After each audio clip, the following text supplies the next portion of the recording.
Hey folks, York from Hudson Valley Bee Supply here with you. I just wanted to give you a quick primer on how your spring nukes are going to come to you. This year it's going to be in a Pro Nuc box, and I just want to show you how the entrance works on these things. When you get them from us, they're going to be taped down, so take a pocket knife or your hive tool and just cut the tape right there, and that'll allow you to raise this up. And other than that, you'll notice it pops out as you raise it up until it clicks and engages so it stays up. That's all there is to opening up the entrance.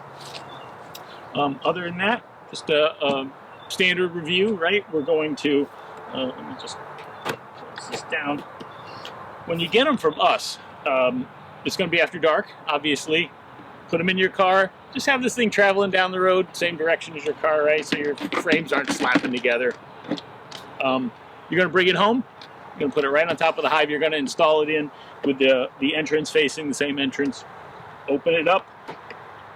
Probably want to wear your veil for this.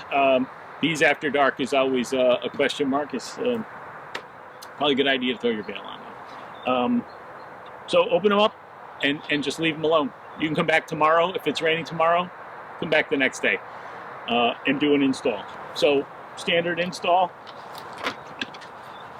Just going to take your frames in the same order they come out of here. Put them in the center of this hive body. You're going to have some bees left over in the box on the walls. Turn that thing over and just shake the bees right in and close it up.